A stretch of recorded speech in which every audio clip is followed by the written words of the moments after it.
Hello. So today we're going to discuss Gayatri Chakravorty Spivak's essay, Can the Subaltern Speak? And Can the Subaltern Speak is a foundational text in Marxism and post-colonial theory, gender studies. It is one of the most, I think, impressive pieces of Marxist scholarship of our time because it touches on the relationship between capital, colonialism, gender, um,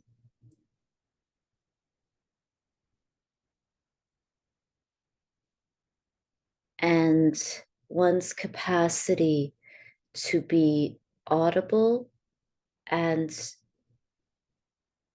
to achieve personhood um, in context of extreme inequality.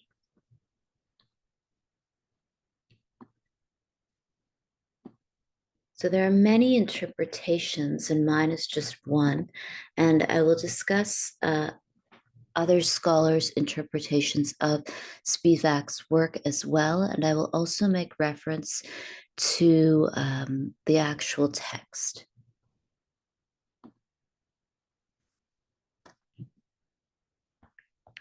Can the Subaltern Speak? And finally, I'll finish by discussing some of the ideas from Homi Bhabha's work, The Location of Culture. Spivak and Bhabha are two world-renowned scholars in the field of post-colonial theory. So Gayatri Chakravorty Spivak's essay, Can the Subaltern Speak?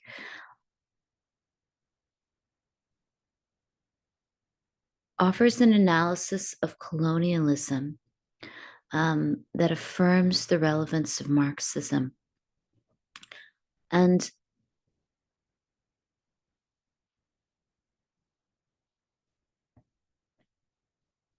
what reviewers of Spivak's work have said is that this essay hones in on the historical and ideological factors that obstruct the possibility of being heard for those who inhabit the periphery.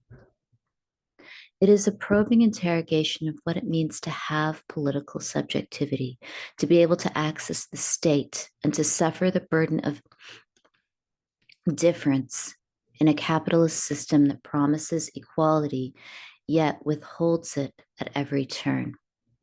So, since the publication of this essay, Can the Subaltern Speak, the work has been cited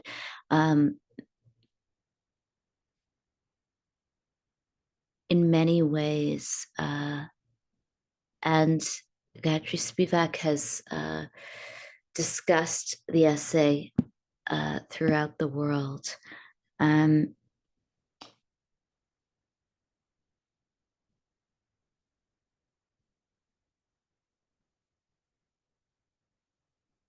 The essay asks us to think seriously about the problems of subaltern subjectivity and life and death. So I will discuss three themes. Firstly, gender and post-colonialism. Secondly, Can the Subaltern Speak, the essay itself. And finally, I'll finish by discussing the location of culture and some of the key terms from Homi Bhabha's text, which is also a really well-cited piece of scholarship in post-colonial studies. So firstly, gender and post-colonialism.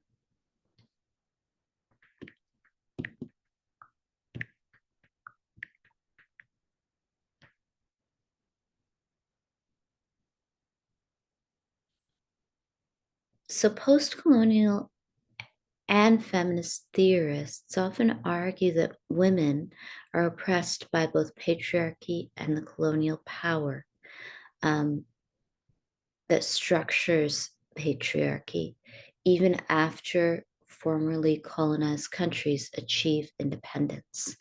So, gender and post-colonialism as a field of scholarship has really expanded over the years, particularly I think due to interventions from queer theorists who have looked at the ways that gender itself was a colonial construct. And even after formal independence from colonial rule, attitudes towards gender, sex, sexuality, queerness, marriage, and the body continue to be structured by colonial law and by Victorian ideals.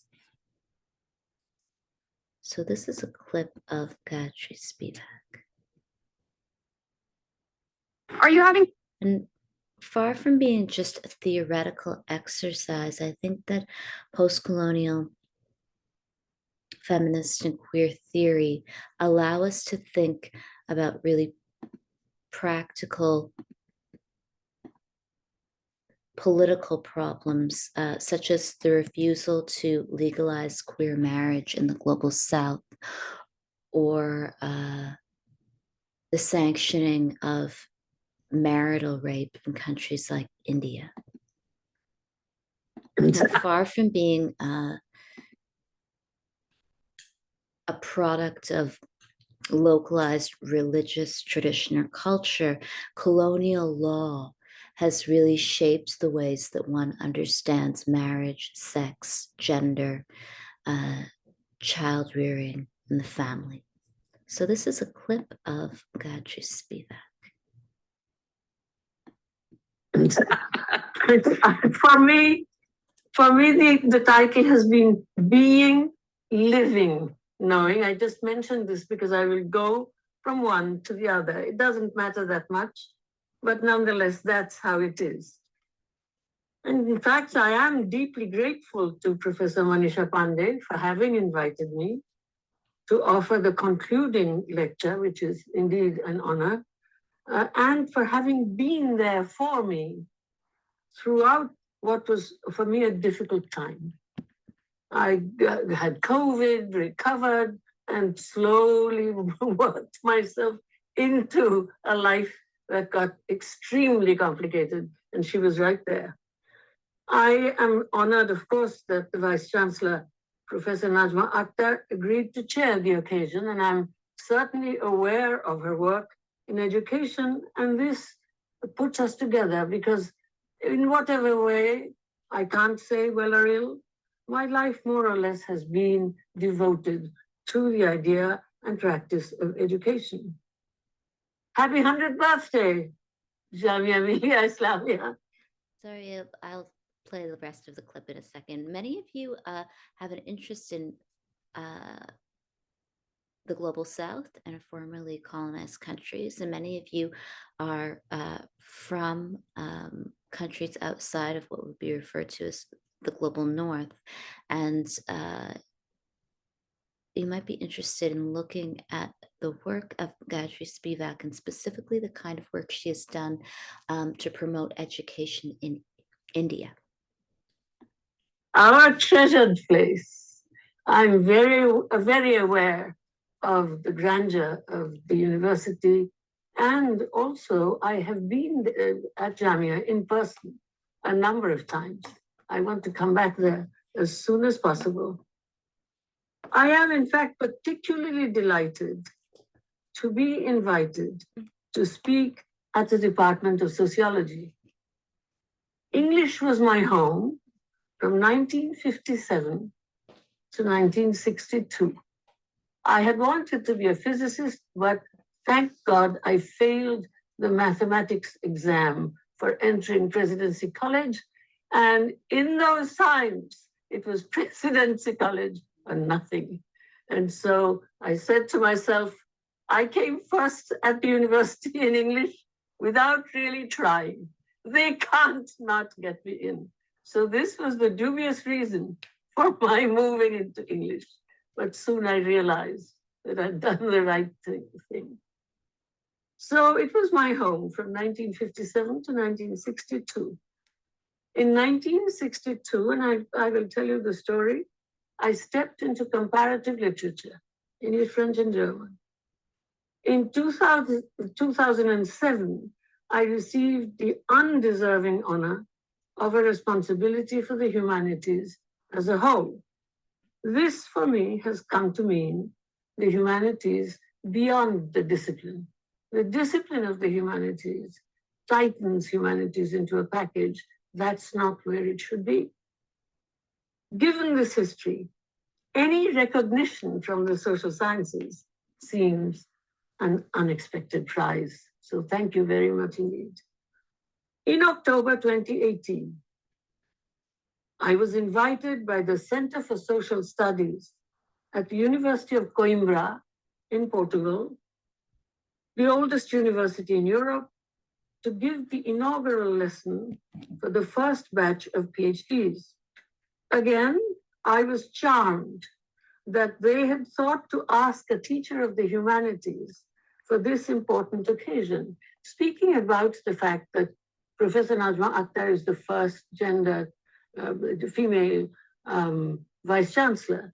I should say that I'm tremendously intellectually insecure. This is ridiculous. After all, I've been teaching for so long that I shouldn't be so terrified, but I am, because although my parents were totally a kind of pre-feminist, feminist kind of household, once I entered a co-educational college, there was such bad gendering at presidency, not among the teachers. Teachers were wonderful. Among the students, oh, Gayatri, she's not really brilliant.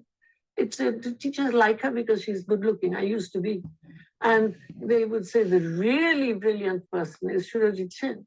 You see, this idea that I was only liked by intellectuals because I was a good looking girl, this is the worst kind of gendering and leads to a lifetime of intellectual insecurity. You never know as to why people are saying, even now, as I'm so old and certainly not a delight to look at, I still feel, God knows, I may be just a token.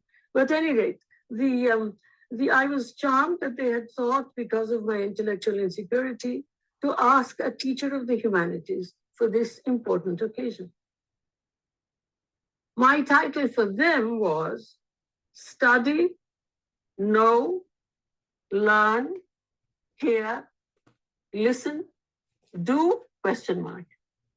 Humanities for Social Studies. This was my title. This is how I explained my title to them. So, and I'll tell you a little bit about how I explained it, because it relates to what I'm doing today, humanities and sociology. I told them that this title summarized my idea of the humanities as training in imaginative activism. I will dwell on each cognitive position, I told them. Studying, knowing, learning, hearing, listening, and then doing with a question mark. The question mark, the hard one is from knowing to learning. As you at this great university are aware, learning must be done very well. I don't have to tell you that. But there, the object of investigation is just that, an object. We learn as well as we can, all documentation, but it's the object of investigation is an object. And in my title, there was a question mark at the end after do. It is because there is no direct line from knowing to doing. There is no direct line from knowing to doing. So when we speak about diversity, we must be aware of this. The fact of an institution of knowledge which reflects diversity at a certain level does not, in fact, secure this line at all. I told my colleagues there that I would dwell on each cognitive position, that the hard one, as I just said, was the necessity to move from knowing to learning.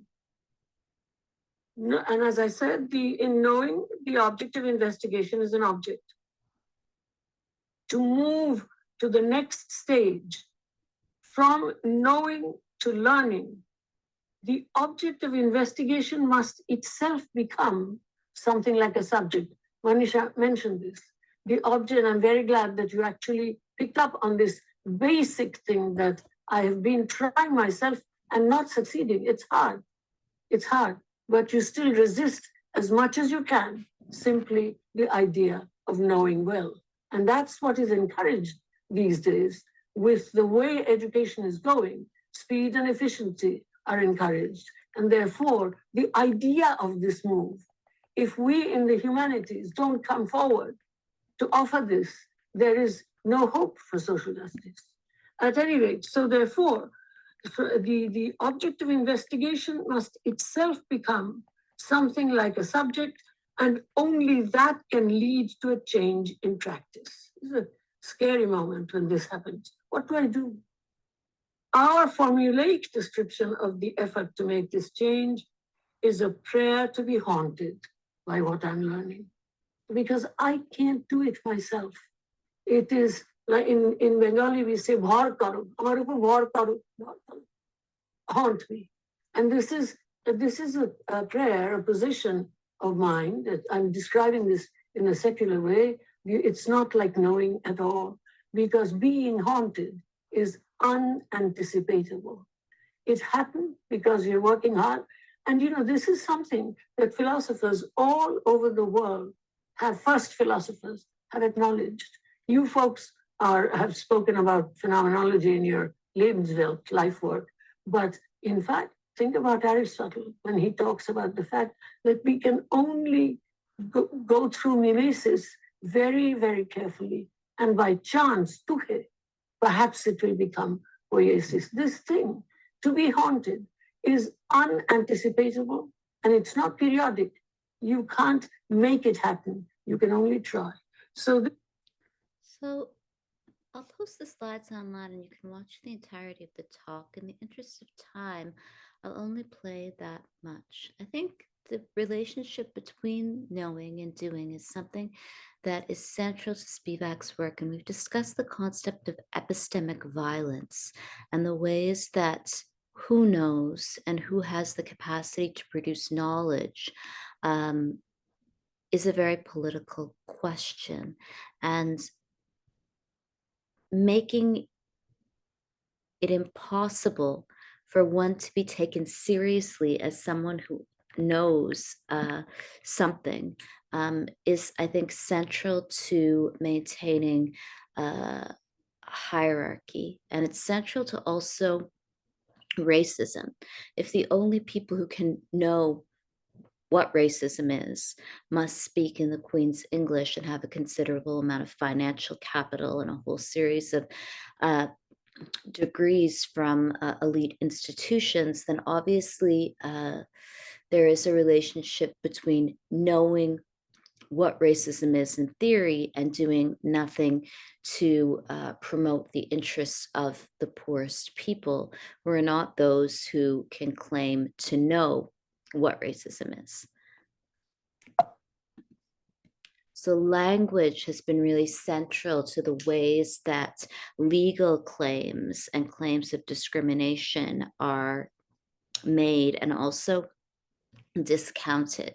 Having a certain academic prowess to describe discrimination with reference to theory or history and in rational terms is central to how people are believed. And of course, the irony is that those who are subject to, I think, the most extreme forms of violence might lack the language in which to articulate their discrimination. And this idea of knowing and doing, I think, is also interesting. And in my own opinion, I think that many people who are the most oppressed and or who are subject to the most kind of insidious violence often do not think that they are subject to violence or do not think that they are being abused. And this has been a central problem for the feminist movement, is that it is often the most educated people who are free from constraints and free from domestic violence or child abuse that often can articulate themselves as feminists or as queer. And one of the problems with social justice is that those who might experience what would objectively be termed violence, to the point that it would compromise one's quality of living and lifespan, might not see this as violence. So post-colonial and feminist theorists state that women are oppressed by both patriarchy and the colonial power, and that this is an ongoing process in many countries, even after they have achieved independence. Thus, women are colonized in a twofold way by imperialism and male dominance. So the question of agency then, what I'm trying to say is that the question of agency has been central to both post-colonial and feminist theory, that this problem of agency, of choice, of consent, I think, is central to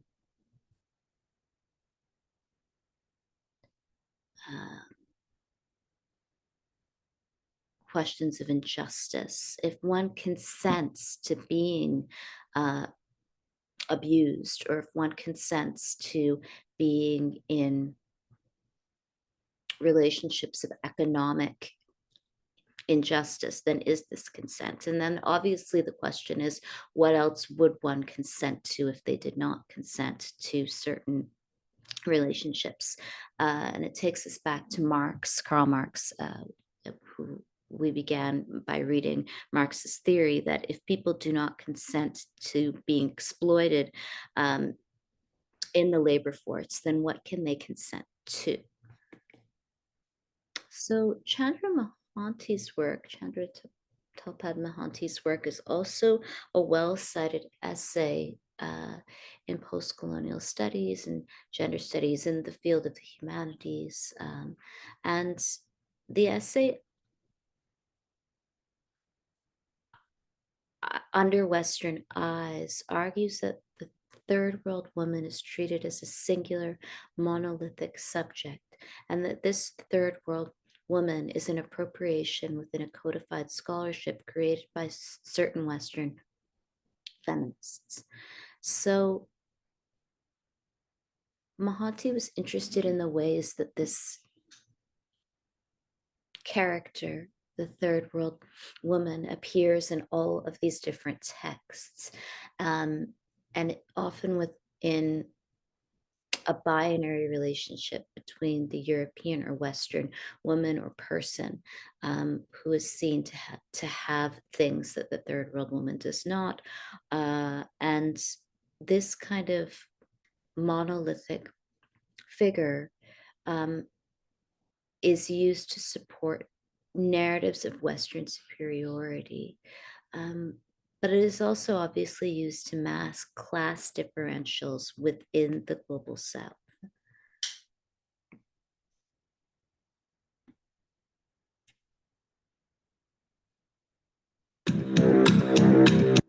So this is a clip of David, who runs this channel, Theory and Philosophy, and it is David's interpretation of Chandra Mohanty's essay. And if you could just say your name and great. Robert Brown. Well, I'm covering a whole array of different topics. Hey everyone, back again. Today we're going to talk about Chandra Mohanty's essay, Under Western Eyes. Now, I'm in a new space. I'm itinerant. I move around. If you're new here, welcome. I'm David. I try to explain philosophical concepts and ideas in ways that make them accessible to you. So if you're new, like, share, subscribe. You can go and see the more than 200 episodes I already have up, covering a whole array of different topics. If you found this in podcast form, you're going to be able to find the video of it on YouTube, if you're into that. Or if you found this on YouTube, you're going to be able to find it in podcast form if you just want the audio. If you want to help me out, do all those things I just mentioned, like, share, subscribe. You can help me out monetarily via Patreon or PayPal, but obviously no pressure to do that. If you are listening to this on a podcast platform, you can leave 5 stars, obviously, and that would help me out a lot. Tell your friends. Who knows? They might get a kick out of it. So yeah, let's cover this short essay to kind of continue on my post-colonialism stream of thought and covering these very important texts. And something to think about, I think, when contemplating post-colonialism is exactly what that term means. What does it mean to imply that colonization has ended, to be in the post phase of colonialism? Can such a thing occur? If the effects are still being experienced by people all across the world because of decades, centuries of imperialism, then how can it possibly be said that colonization ever finishes? So what then does that mean for a term like post-colonialism? Just food for thought. Now, I think that this essay, Chandra Mohanty's Under Western Eyes, is important for a number of reasons, in that it accentuates the necessity to complicate aggressors and victims under colonial regimes. And right off the bat, she stresses that the necessity for this complication is born out of the fact that colonization does exactly the opposite.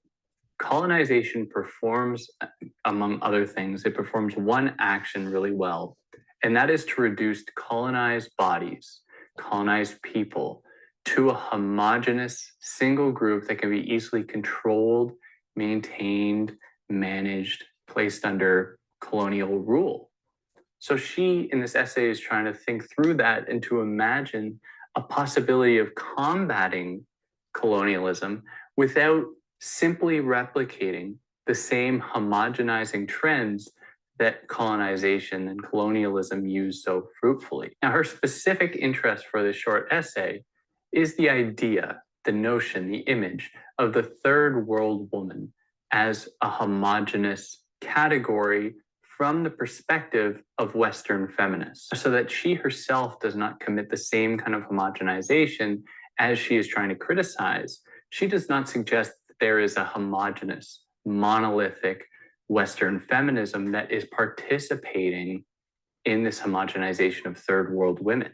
Rather, her interest is in the way that Western discourses, specifically Western discourses that adopt a rhetoric of liberation, that is trying to free people in the so-called third world, trying to liberate people in the so-called third world, how all of these discourses rely upon some consistent threads, and they really are brought together via these threads. So some of the consistent themes, and if anyone's listened to the episodes I've just done on Edward Said's Orientalism, you'll know that there are some consistent themes that run through many Orientalist projects and Orientalist ideas. Some of these include the idea that the West is best. It is just superior to the East. And this is imbued, and the West is imbued with a number of qualities as a result, as being more scientifically proficient, more politically proficient, more technologically proficient, which all contribute in a repeated reduction, in a repeated homogenization of the third world as being less advanced than the so-called West. Now, in the case of Western feminism, what it does, and on its face, this isn't necessarily a bad thing, it becomes one, is that it filters its understanding of oppression, in this case, patriarchal oppression, uses that understanding and applies it to the rest of the world, as though patriarchy functions the same in Bangladesh as it might in upstate New York, which is, you know, when you put it in terms like that, it's just totally absurd. Or in Pakistan versus... We're tired of being told to just eat less and move more. Introducing Juniper, the medical way to lose.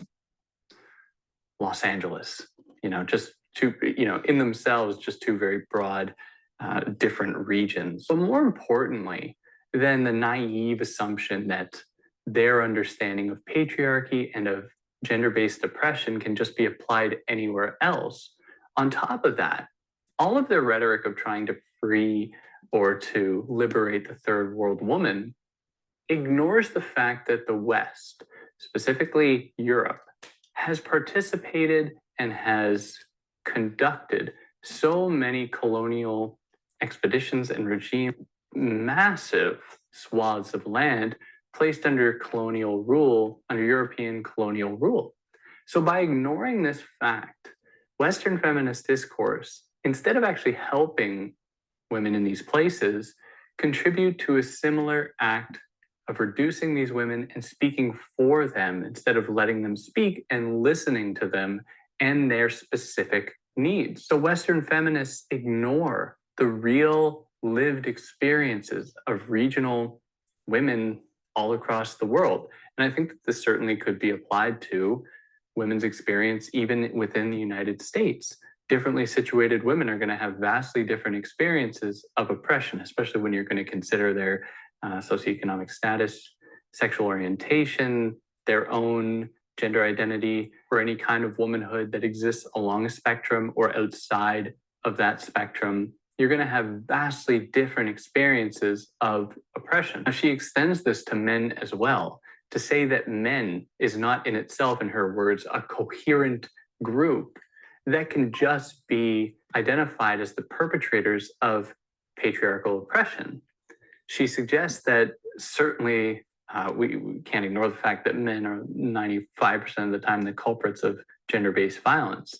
But it's important to acknowledge the different ways that patriarchy operates in different settings. Men are going to benefit in different ways. The very category of manhood is going to be placed under relief. It's going to be questioned in different settings. Who gets qualified as a man? That is, who can actually participate in the same kind of patriarchal foundational assumptions in any given place is going to be contingent on specific regional codes, understandings as to who can qualify as man, who can participate in the oppression of others, who is going to be forbidden from participating in these really heinous acts, and so on. So her goal is to complicate both this idea of man and woman to understand in as precise a way as possible.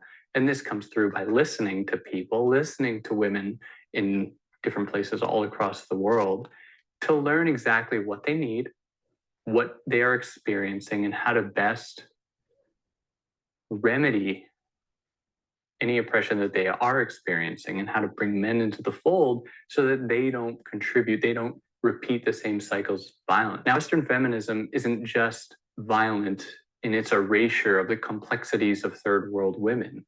They are also participate in just flat out oppression themselves, in associating third world women with various negative connotations, associating them with various negative attributes, including being like less developed or being more tied to tradition as compared to the so-called free liberal woman in the so-called first world, who can do what she wants with her body, who can work wherever she wants.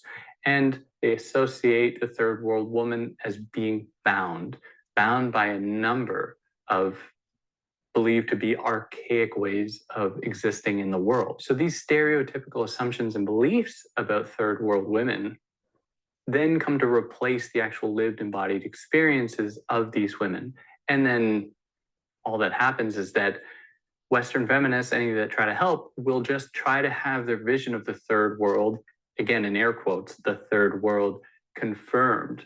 And what that will do is repeat the same cycles of violence that have been inflicted likely across centuries. She concludes this essay by saying that it must be theorized, or male violence must be theorized and interpreted within specific societies, so that it isn't as though there's just one single way to understand male violence and its effects on women, but to really complicate and extend these discussions to many different people to get as large a possible grasp or as precise a grasp of these issues in specific places. And yeah, that's essentially her essay. If there's anything I excluded that you think would be important to add, or anything I misinterpreted or mispresented, I'd love to hear about it. If you like what I did, like, share, subscribe. Yeah, catch you next time. Take care.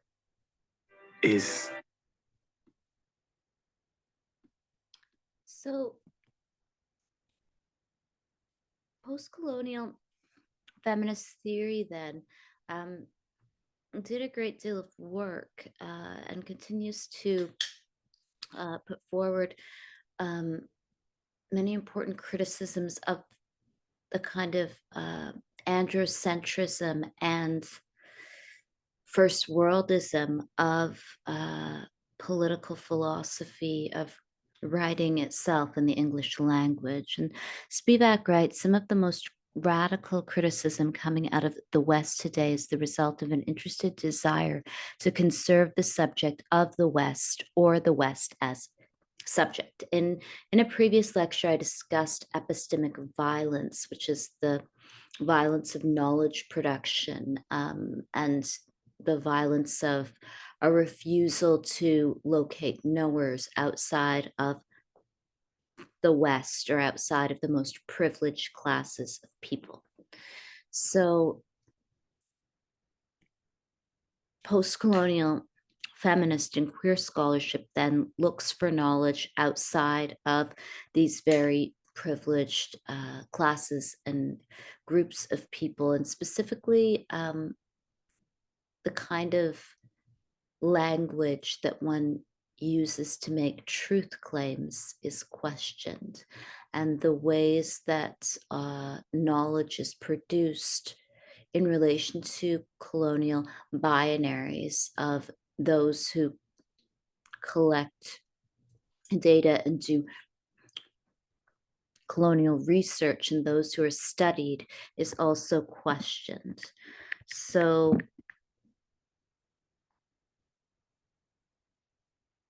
Gayatri Spivak's essay, Can the Subaltern Speak,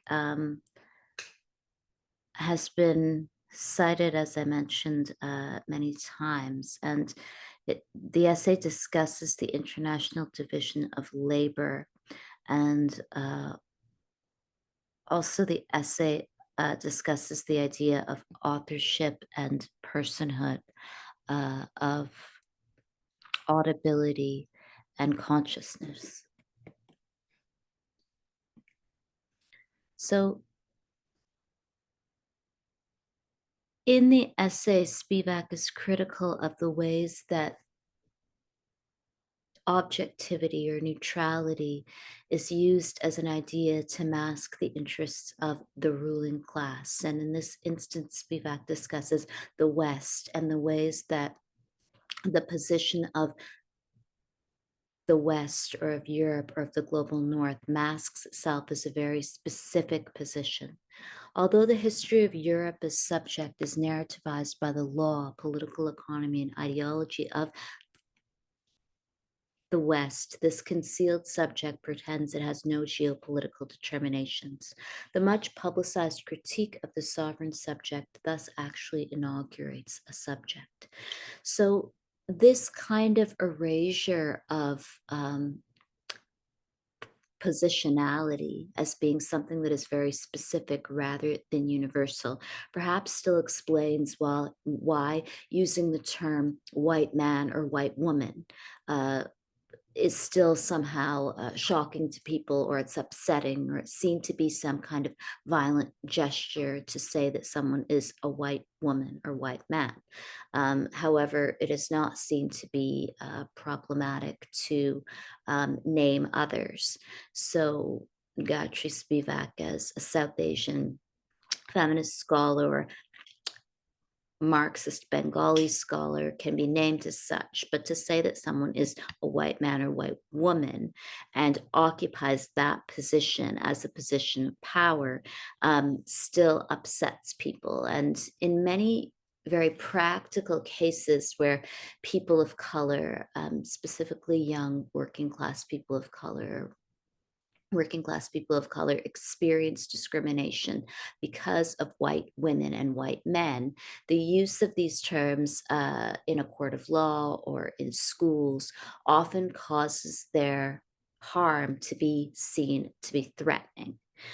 Judith Butler has written an essay about police brutality, and in the essay it is called Endangered in Endangering, and it looks at the case of Rodney King. And in the essay, Judith Butler argues that when people are racist, they're often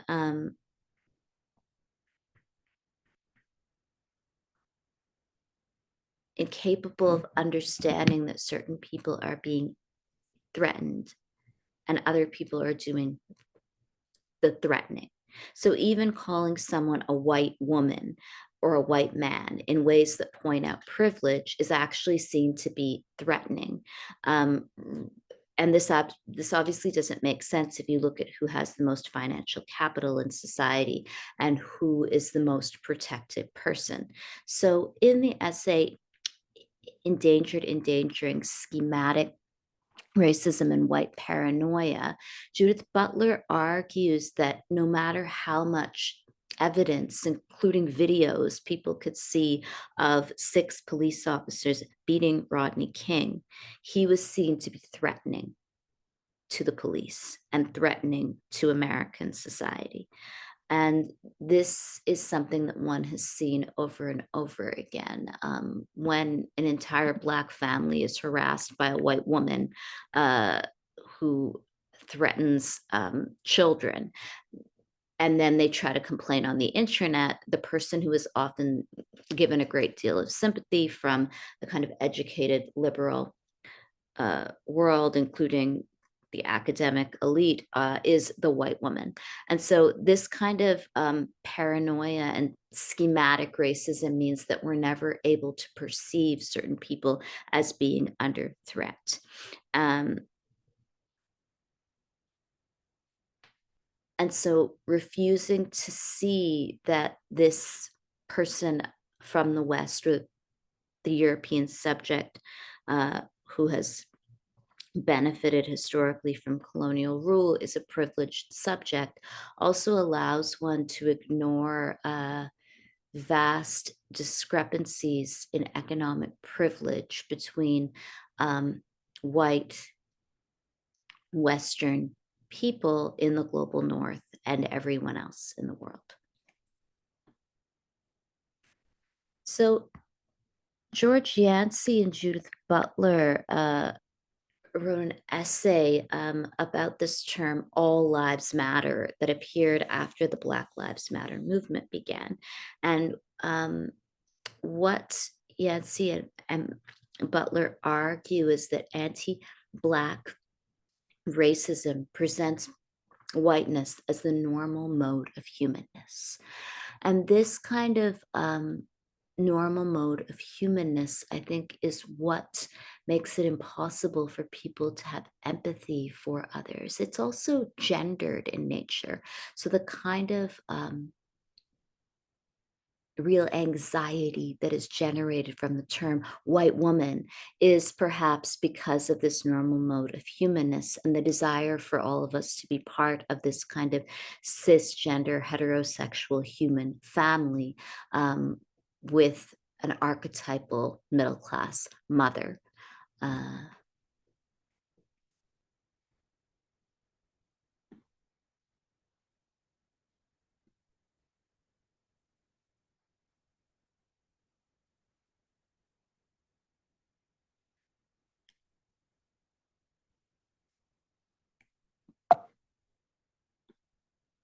So Spivak further states that in the face of the possibility that the intellectual is complicit in the persistent constitution of other as the self shadow, a possibility of political practice for the intellectual would be to put the economic under erasure, to see the economic factor as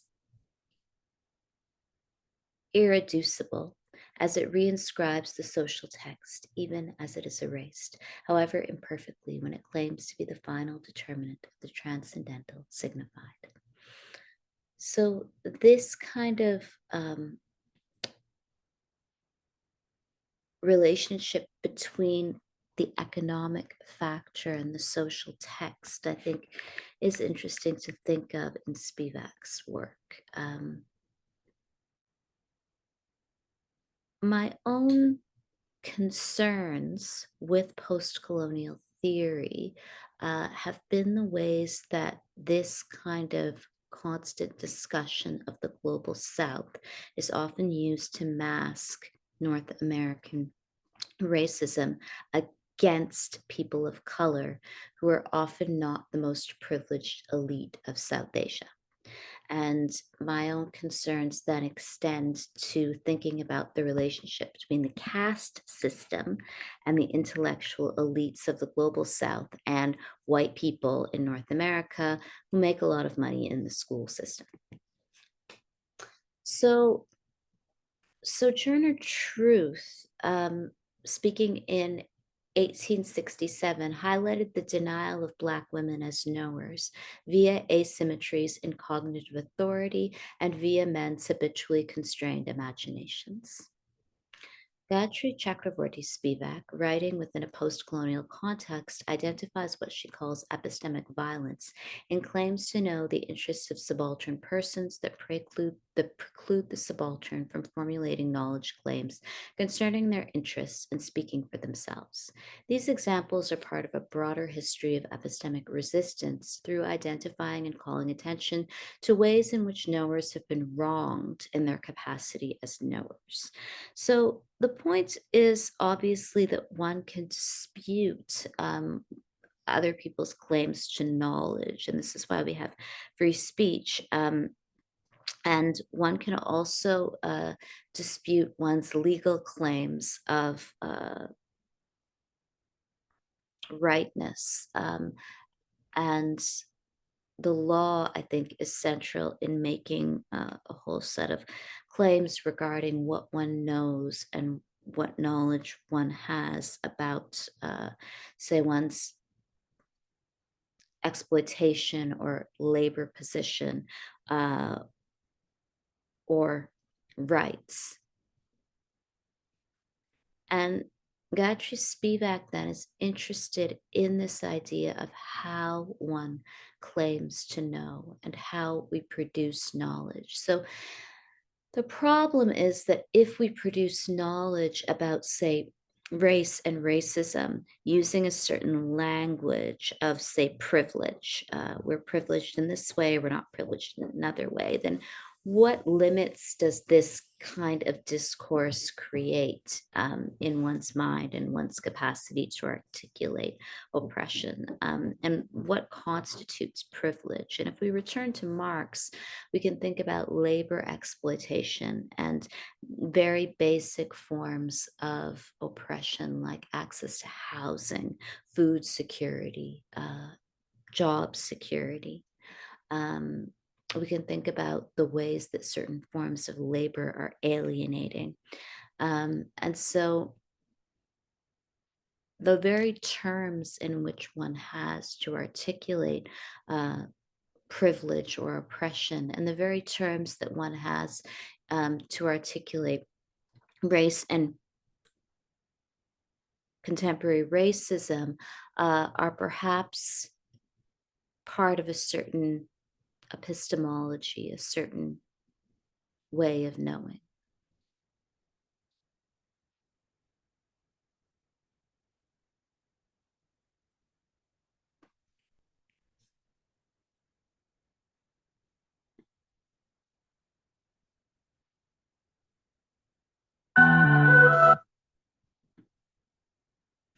So I guess the question is then, is it possible to produce knowledge about the global proletariat in contexts when knowledge is often produced through networks of the most elite castes and classes, races, heterosexual families globally? And I think it is an important question to ask about education because some of the highest dropout rates and suicide rates are obviously people of color who are working class in the global north, and also people who are not the most elite castes and classes of people in the global south. Yeah, they want to know how to get like me. And Foucault. And hey everyone, back again. Today I want to talk about Gayatri Spivak's criticism of Deleuze and Foucault, and also Guattari, but doesn't really get mentioned because everyone forgets about Guattari. But before jumping into it, hi, I'm David. I try to explain philosophical concepts and ideas in ways to make them accessible to you. So if you're new here, you can see I have 300 some episodes already up. You can like, share, subscribe, and see episodes I release every single week, sometimes twice a week. You can follow me on Instagram at theory_and_philosophy. If you found this in podcast form, you're going to be able to find the video on YouTube if you're into that. If you found this on YouTube, you're going to be able to find just the audio on pretty much any podcast platform, all under the same names. So go do all those things. You can help me monetarily. I've also talked about this before in Theories of Race and Racism, or in my critique of the book Theories of Race and Racism. My interpretation is that our experience of capitalism is also, I think, really interesting, that many Marxist theorists and many academic theorists who are the most critical of capitalism often occupy positions that I would argue historically and in terms of the institutional power they have, and even in terms of their own social location, as being people who have always been part of the ruling class in some way. So elite white men in the global north and elite Brahmins often produce knowledge about capitalism as being exploitative. And the irony of this is that I think that there are many people who are, say, Dalits in India or people of color in the global north who actually might feel as though capitalism, particularly in the time of internet-based technologies and financial credit and lots of MBA programs online, the capitalism might actually be more transparent and might lead to less forms of institutional violence than, say, the school to prison pipeline, which often involves the use of the school system to police and ridicule people, even to perform some sort of eugenics against people who could participate in the modern capitalist world without having to be subject to institutional discrimination in schools and by the state. Join our PayPal, but no pressure to do that. Liking, sharing, subscribing really does the trick.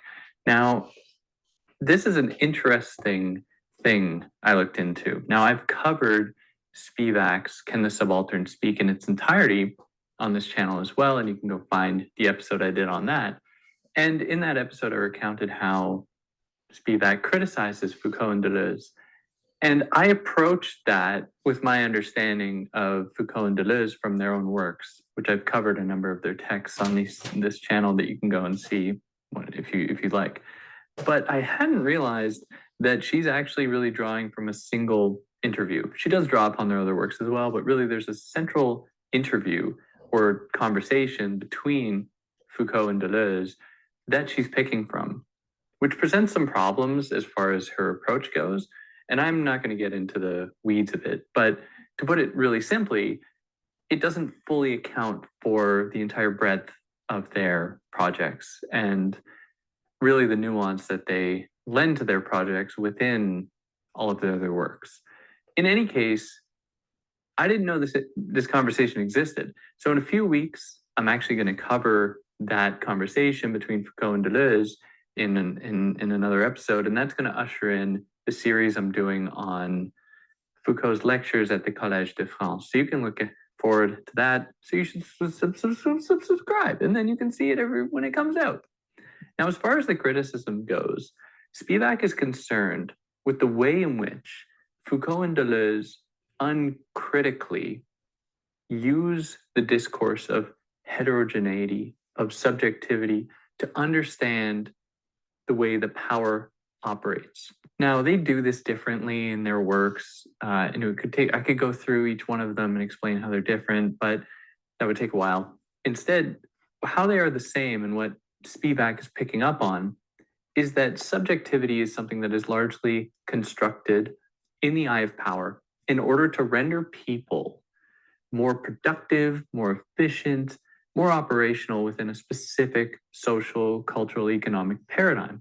So there were different forms of power, different institutions of power, that were put together or that operationalized a certain discursive regime to render people as instrumental as they can possibly be for the functioning of that institution. So in the case of like the army, which is something Foucault writes about a little bit, it sought to implement a very coded regiment into its operations in order to make the people within it as docile as possible, to make them the best kinds of warriors and fighters that they could be. Now, this struck at their core by limiting the ability for possible transgression, and they were able to do this, or these institutions were able to do this by repeatedly making people do the same thing over and over and over again, and to convince in them that the punishment that they might face if they did not comply with the orders that were given to them were going to be greater than the possible harms that might be inflicted on the battlefield.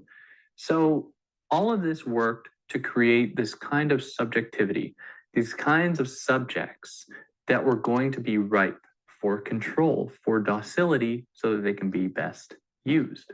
Now, that does comply more broadly with Foucault's work. Now, in the case of Deleuze, he, on the other hand, is more concerned with the way that subjectivity is not a unitary thing. Rather, every single subject is comprised of what he and Guattari might call multiplicities. There are many different parts to us. There are many different parts to the power that is imposed against us. Now, what power tries to do is it tries to reduce subjects to very manageable forms. So this sounds like Foucault. It tries to reduce these multiplicities to manageable, total, homogeneous categories. And Deleuze responds to this, and Guattari, by advocating for identifying the ways in which that humans are multiplicitous. We are comprised of many different drives, desires, beliefs that essentially make up who we are. Now, Spivak is concerned here because in both of these considerations, there's no real attention given to ideology. And she isn't totally clear in how she's positioning herself in relation to ideology and how she imagines ideology here. But what we can glean from her criticism is that hers is somewhat in line with the Althusserian notion, and I say somewhat with a big asterisk, with the Althusserian notion of ideology that works specifically to normalize, and also Gramsci is relevant here, to normalize capitalist modes of production and the relations found within this economy, within the capitalist economy. So ideology serves a very specific function in rendering people docile in a lot of cases, rendering them productive for this very big, very exciting, life-changing, challenging, memorable economic enterprise, economic structure that has come to command every single part of our lives. Now, under this system, within ideology, and we can hear Zizek screaming in the background, but it's not important to go into him too much. What we can hear within ideology are false beliefs being espoused by people within it, where people are being duped because of this ideology to believe that capitalism is the only way to organize economic relations, and the type of social relations that emerge from it are also normal. The types of relations people have with their teachers, with their parents, in romantic partnerships, like all of these things are going to be characterized, they're going to be colored by the economic conditions that we find ourselves in under a capitalist economy. Now, when Deleuze and Foucault are interested in the way that subjects are able to actually speak against power just by virtue of them speaking, like in the case of Foucault, talking about how subjects within like prisons are able to offer us an anti-penal or an anti-carceral discourse just by virtue of them talking, because they're able to provide accounts of the horrors of the prison. When he does this, he is suggesting that there is no false consciousness that ideology would create. Instead, there is just any kind of belief can strike against power in any kind of setting. And what this does is it really undermines the power of ideology, and it undermines the power of the capitalist economy in exploiting people, no matter what they really say about it, no matter what they really think about it. So to locate transgressive potential within the utterances of people who have been subjugated is to deny the fact that the exploitation is still going to occur even as these utterances are said. Moreover, it's quite problematic in the way that both Deleuze and Foucault frame the possibility of speech, where for Deleuze, it's like Judge Schroeder, not totally relevant. If you want more on that, go listen to my episodes on anti-Oedipus. But they use Judge Schroeder as someone to convey their theory, to put forward their theory of an anti-Oedipal psychological paradigm, what they regrettably call schizoanalysis. And so in all of this, what they are effectively doing, that is Foucault and Deleuze, are normalizing and rendering transparent their position as simple mediators between the subjugated and the rest of the population, and the powerful even. And they are able to bring those words, they claim to be the ones bringing those words to the people, to make it known how power operates, which is a very noble task, and it's something that Spivak is very happy about. But it falls short when actually accounting for possible transgressive potential, because it is only replicating the same system of speaking for others or filtering someone else's speech through these powerful institutions and through these powerful figures. Foucault and Deleuze are among the most elite in that setting in France in the early 70s, and all throughout the 60s. Now, of course, Spivak is not concerned so much with imprisoned people in France in the 18th and 17th centuries. She's interested in people who have experienced colonization all across the world at the time, like in the 70s. Like, she wasn't, not necessarily for her, but when Deleuze and Foucault were writing, their theory of power and of subjectivity doesn't seem to hold when we try to apply it against colonial regimes, and the way that colonization strips people of their ability to actually speak. And it filters the very possibility of speech through a regulatory mechanism that is going to severely limit what can be said, which explains for Spivak why people like Foucault and Deleuze, when they engage with the quote unquote other, which is already a romanticized, fantastical figure that complies with various Orientalist themes in a lot of cases, this other is always going to be the people who are the most elite in those settings, who have the ability to speak the right language that can be understood by these French mediators, these neutral, objective French mediators who are going to lend credence to the subjective voices of these privileged people in these settings. And the same, it should be said, can certainly apply to Spivak. I've heard a number of criticisms from people to suggest that Spivak herself, being of the upper echelon in her setting, is problematic in her characterization, speaking for marginalized people, even within India. Now, in opposition to Deleuze and Foucault, Spivak draws a lot upon the work of Jacques Derrida, which might seem strange. I mean, he's positioned very similarly to the other two. His Algerian background notwithstanding, Derrida presents a way to engage with power without replicating it in the same ways that she sees Foucault and Deleuze doing. Because within Derrida's work and within his theory of deconstruction, which I've done an episode on, and I've done episodes on his other texts if you want to go check those out, within his theory of deconstruction, he is directly calling out the very dependence of the category of transparency, which is often just embraced uncritically by people like Foucault and Deleuze, according to Spivak. They just embrace this transparent neutral status. Derrida demonstrates the extent to which that transparent privileged position is dependent upon a hypervisible other that always comes to haunt that privileged position and to steadily undermine it.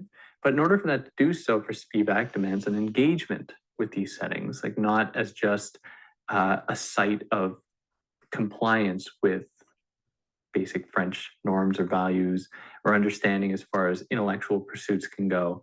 Instead, it demands a more fruitful engagement with these cultures and to embrace them as they are, to open up as much of a possibility for speech as possible. Now, Spivak isn't quite as prescriptive as this as I can recall, but in any case, her privileging of Derrida, her appreciation of Derrida, is precisely in opening up this possibility of interrogating the very binary upon which Deleuze and Foucault's theories rest. Now, like, they're clearly, anyone who's read a lot of Foucault and Deleuze would scream that, no, that's not what they're doing. That's not what they're doing. And I would tend to agree. But in any case, I think that her points are extremely valid in that it really draws attention to the subtle ways in which these people who are quite radical, how their projects can actually come to mirror the very things that they are trying to criticize, and how they replicate similar structures when applied against different kinds of oppression that are, by and large, extremely violent, like colonialism, for example, and how their theories don't fully account for that, and in fact intensify those conflicts in a somewhat discursive way. But yeah, in any case, if there's anything I left out, I'd love to hear about it. Anything I got wrong, I'd really love to hear about it.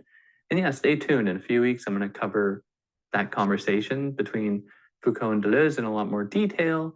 And then from there, I'll move on to Foucault's lectures at the Collège de France, and it'll be a great time. I think there's like 8 books. Wow, I have so much time, and of course I can do that. All right, well, on that note, like, share, subscribe.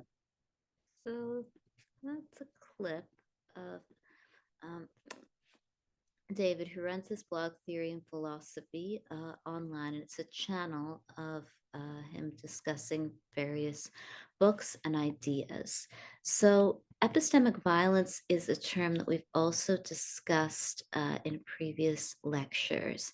And the Spivak essay is quite rich or dense, depending on what word you would like to use. It's an essay that really grapples with a lot of questions regarding the possibility of political agency, subjectivity, audibility, of one's capacity to articulate oneself within context of extreme exploitation. And more specifically, it's not one, it is the possibility of the most kind of marginalized person, who in this essay is a woman who has been subject to colonial rule and economic exploitation in the global South. And what are the terms in which someone can articulate themselves and claim some sort of agency? And I think it is a really good question to ask. And it's a good question to ask in relation to Sojourner Truth's writings regarding the refusal to understand Black women to be people who know what racism and sexism and class exploitation are, because of the history of the transatlantic slave trade and because of the history of anti-Black racism against Black women. So if these people who actually experience historical violence and atrocity and the most extreme forms of economic exploitation are not those who know, or are not those who know, what discrimination is, then who does know, and who can claim the authority to make these claims of what is colonial violence? And Canada is a really interesting example, because many of the people who produce knowledge about missing and murdered Indigenous women and girls are not Indigenous women and girls. And a lot of the knowledge production about Indigenous peoples is often produced by settlers. So if this is the kind of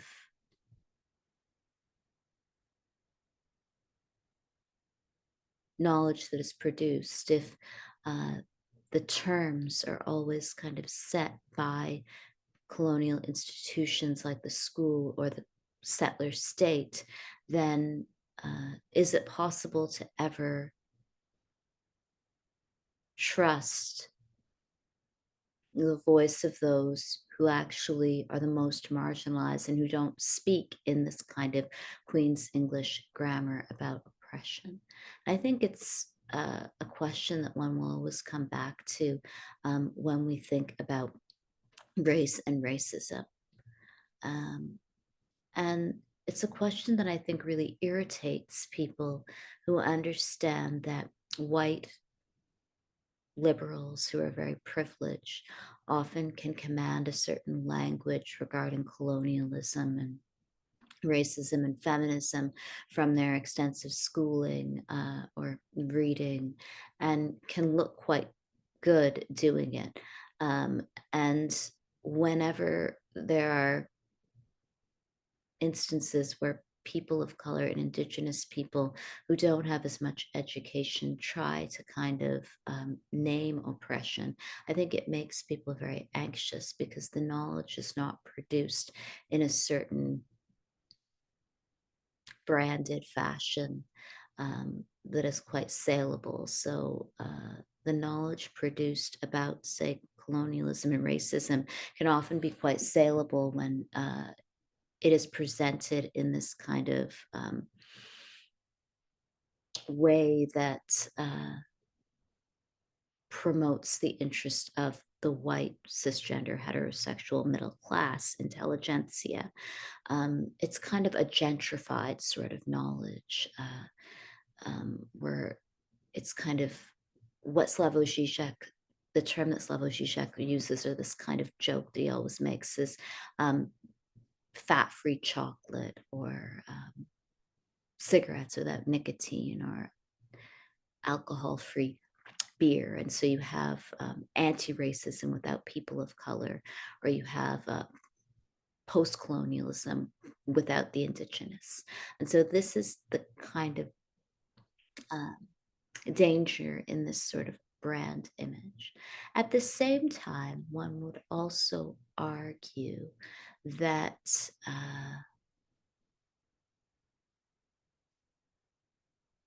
the capacity to read and to write in the English language using the most resources possible and perhaps the best libraries possible to have access to the most information is something that one would want for people who have not historically been allowed to read and write.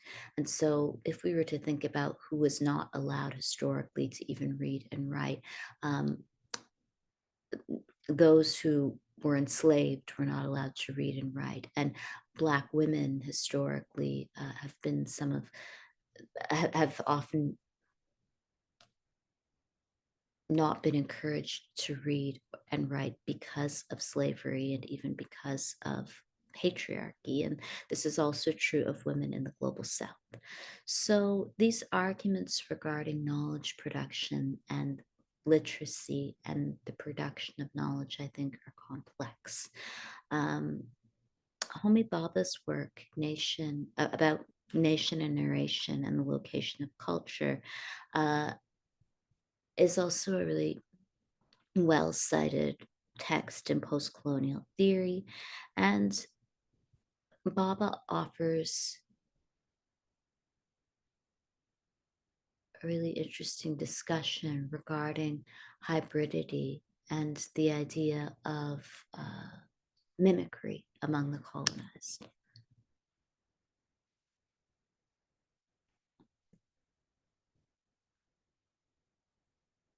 How the Light Gets In is the Institute of... So this is a clip of Professor Homi Bhabha. And the location of culture was a really well-cited text when I was a graduate student, and I had to read it. And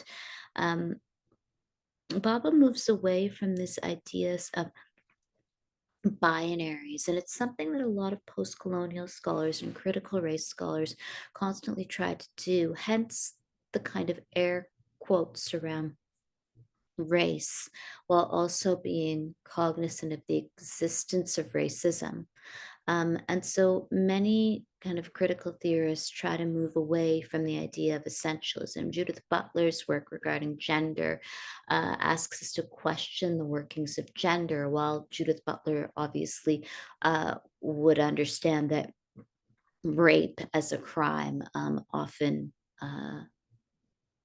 afflicts women, including trans women, at a greater rate than other genders of people. So, this kind of understanding of essentialism as being problematic, while also wanting to critique the workings of essentialism, is central to a lot of post colonial theorists' claims, including Homi Bhabha, who advance these ideas of hybridity and ambivalence to discuss colonialism and colonial discourse. Arts and Ideas Unique Festival, combining days full of talks and debates in philosophy, politics, arts and science, with evenings full of music and dance. Get your tickets for the world's largest music and philosophy festival at howthelightgetsin.org. I first thought of the concept of hybridization when I tried to understand how people who lack power and authority can actually enter a negotiation and make demands which combine or mix up or destabilize the assumptions of power on which they have been, which they're asked to invited to converse. So I think post-colonial studies is nothing other than thinking about the moment of enlightenment in relation to colonization, thinking about the construction of nation and civil society in the West, while Western powers were involved in creating colonies in the what we now call the global South.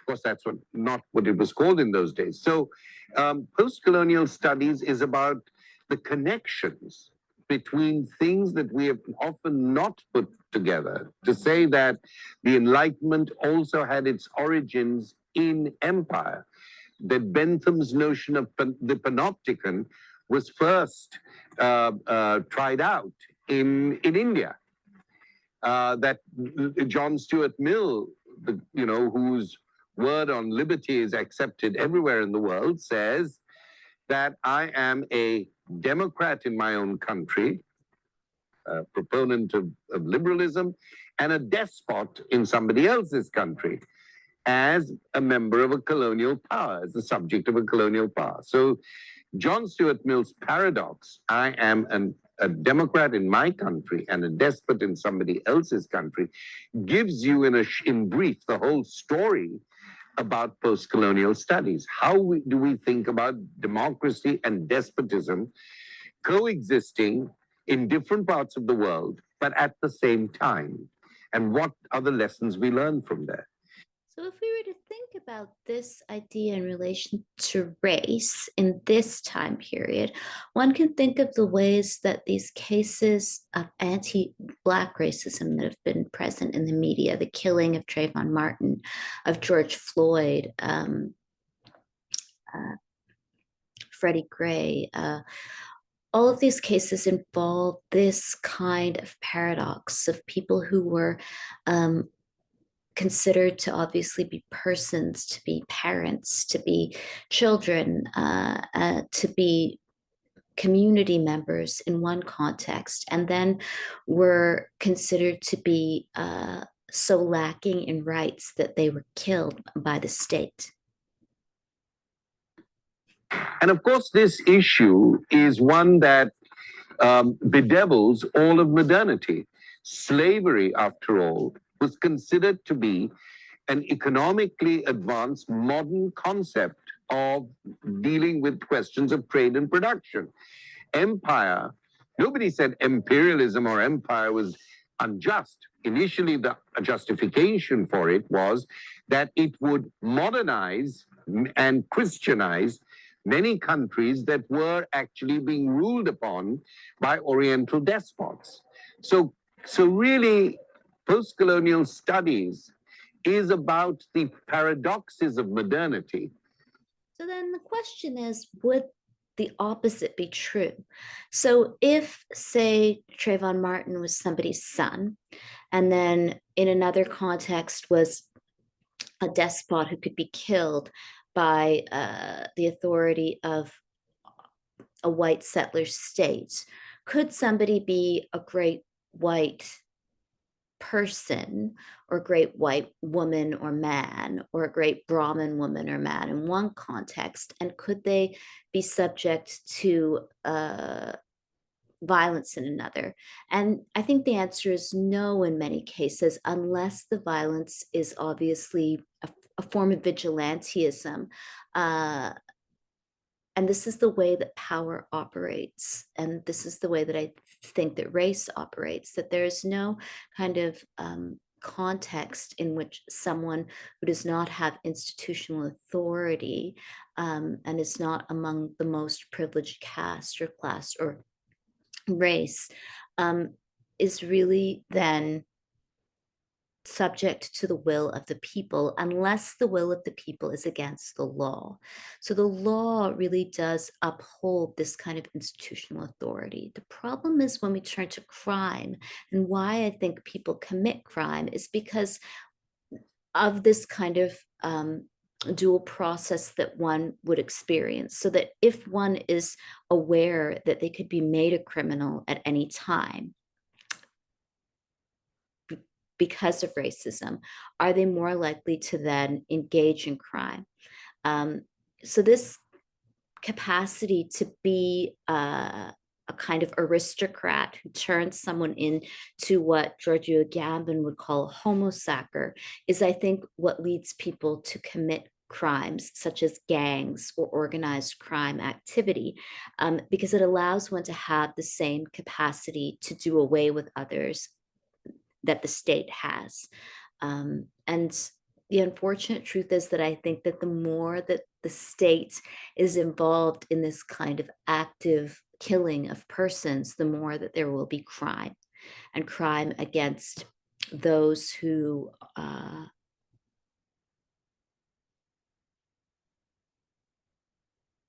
perhaps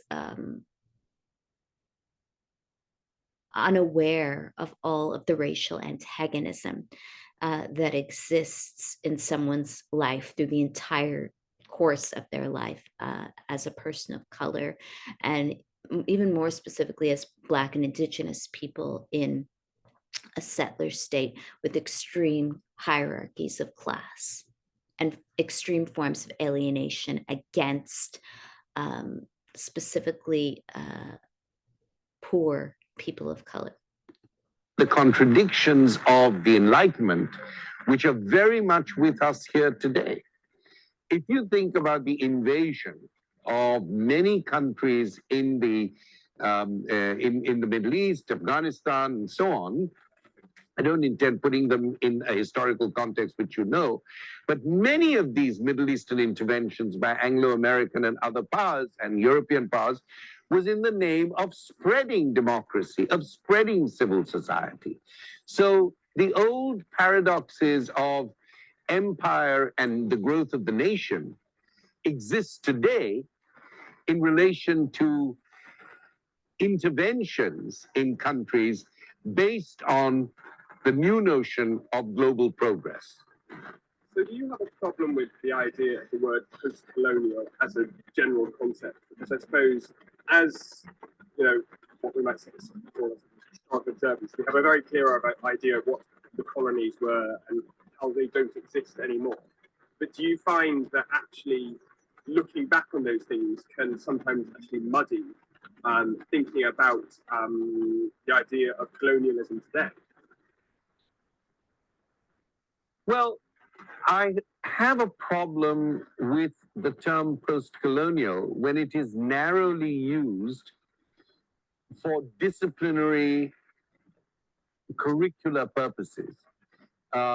When people want not to explore its wider connotations and want to turn it into some kind of codified canonical knowledge, because as I say, the relevance of the post-colonial movement of thought is about modernity, the concept of modernity in general. It's about the notion of the Enlightenment and how do we rethink the Enlightenment. So I'll stop it there. Homi Bhabha's work is interesting and it does discuss this idea of hybridity.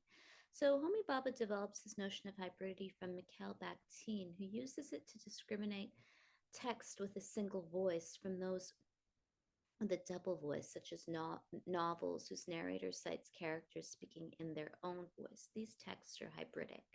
So this idea of having two voices is something that Homi Bhabha discusses as a form of ambivalence for the colonized who can understand a localized culture while also understanding the kind of texts and laws of English colonial rule.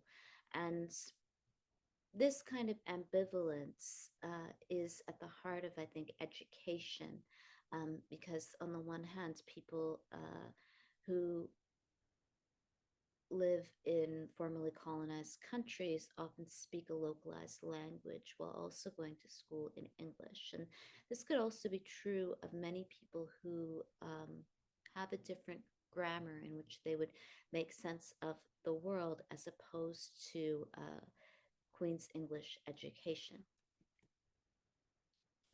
So Nasrullah Membrol writes of Bhabha's concept of hybridity. One of the most widely employed and most disputed terms in post-colonial theory, hybridity commonly refers to the creation of new transcultural forms within the context zone produced by colonization. As used in horticulture, the term refers to the crossbreeding of two species by grafting or cross-pollination to form a third hybrid species. Hybridization takes many forms: linguistic, cultural, political, racial, etc. Linguistic examples include Pidgin and Creole languages, and these echo the foundational use of the term by the linguistic and cultural theorist Mikhail Bakhtin, who used it to suggest the disruptive and transfiguring power of multivocal language situations and, by extension, of multivocal narratives. The idea of polyphony of voices in society is implied also in Bakhtin's idea of the carnivalesque, which emerged in the Middle Ages when a boundless word of humorous forms and manifestations opposed the official and serious tone of medieval exclatial and feudal culture. The term hybridity has been most recently associated with the work of Bhabha, whose analysis of colonized or colonized relations stresses their interdependence and the mutual construction of their subjectivities. Bhabha contends that all cultural statements and systems are constructed in a space that he calls the third space of enunciation. So this in-between space carries the burden and meaning of culture. And this is what makes the notion of hybridity so important. Hybridity has frequently been used in post-colonial discourse to mean simply cross-cultural exchange. The use of this term has been criticized since it usually implies negating and neglecting the imbalance and inequality of the power relations it references. So when people use this term like cross-cultural communication or sharing of things, it often discounts inequality and the ways that capitalist inequality structures this kind of meeting of different groups of people. As it structured capitalist inequality, obviously structured meetings between, say, the East India Tea Company and colonized peoples. So by stressing the transformative cultural, linguistic, and political impacts on both the colonized and colonizer, it has been regarded as replicating assimilationist policies by masking or whitewashing cultural differences. The idea of hybridity also underlies other attempts to stress the mutuality of cultures in the colonial and post-colonial process in expressions of synchronity, cultural synergy, and transculturalism. The criticism of the term referred to above stems from the perception that theories that stress mutuality necessarily downplay oppositionality and increase continuing post-colonial dependence. There is, however, nothing in the idea of hybridity as such that suggests that mutually negates the hierarchical nature of the imperial process, or that it involves the idea of an unequal exchange. This is, however, the way in which some proponents of decolonization and anti-colonialism have interpreted its current usage in colonial discourse theory. It has also been subject to critique as part of a general dissatisfaction with colonial discourse theory on the part of critics such as Chandra Talpad Mohanty, Benita Perry, and Ajaz Ahmad. These critiques stress the textualist and idealist basis of such analysis and point to the fact that they neglect specific local differences. So ambivalence is also a term that was used by Homi Bhabha, and it was first developed in psychoanalysis to describe a continual fluctuation between wanting one thing and wanting its opposite. It also refers to the simultaneous attraction toward and repulsion from an object, person, or action. So this kind of attraction and repulsion is also at the heart of colonial rule, this desire to kind of know the other, but also to be revolted by the other, is central to really extreme forms of perversion, such as the kidnapping and murder of Sarji Bartman, which we've discussed in previous lectures.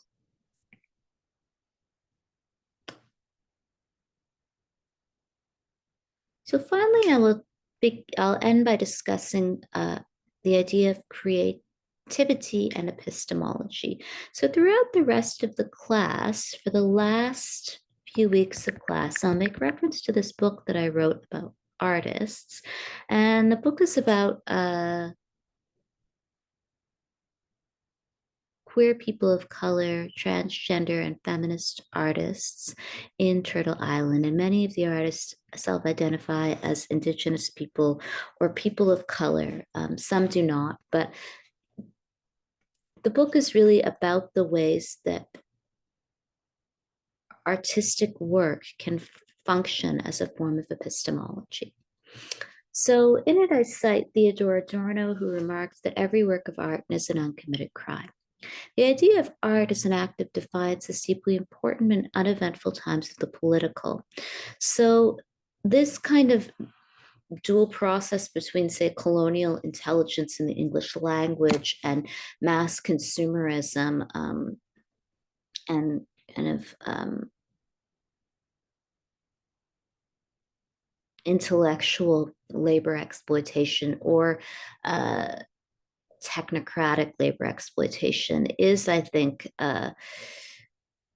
about contemporary capitalism. And it sometimes just involves an obsession with the production of kind of cheap commodities or the production of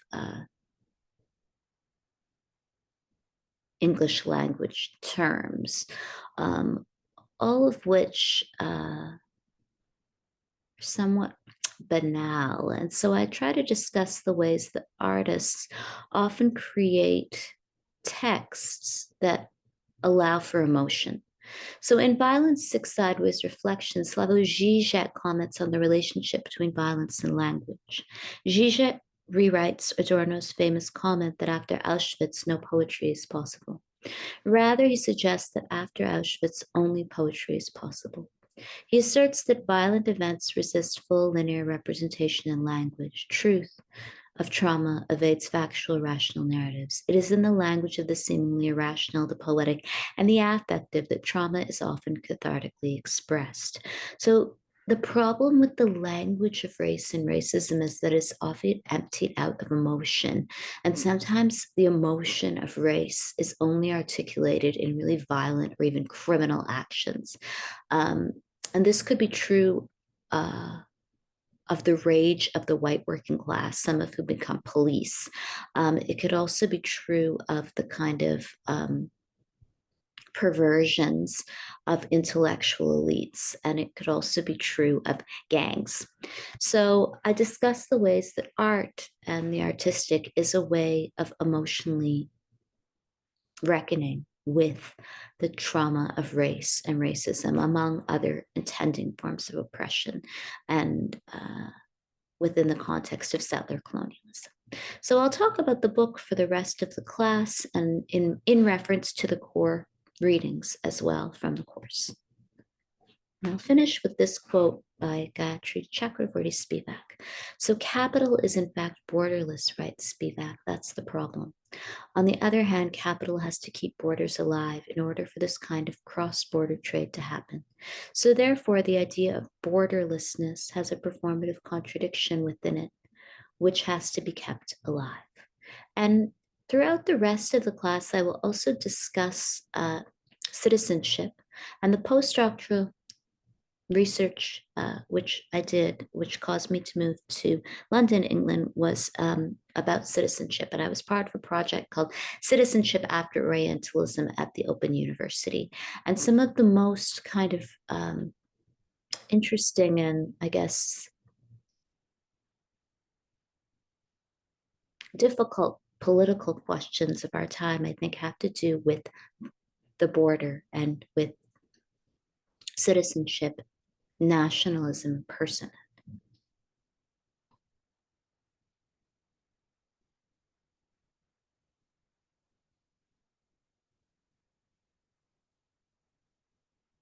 So if we were to think about English as a form of capital, we can think about the relationship between the English language, the border, and what Giorgio Agamben refers to as the homo sacer, the person who can be killed with impunity. So commanding the English language itself is obviously a form of capital. And in this time period, the capacity to articulate one's claims of personhood in English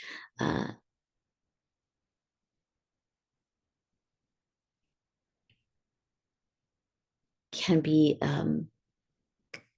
a way of claiming personhood and even a way of trying to stay alive in the context of, say, war or ethnic cleansing. So that's all. And I have marked your tests and your grades are online. So please contact me if you have any questions about the grades. And I hope that you are doing well. And I will post the recorded lecture online, but we will also meet at your time, Atlantic time in Canada, on Tuesdays and Thursdays.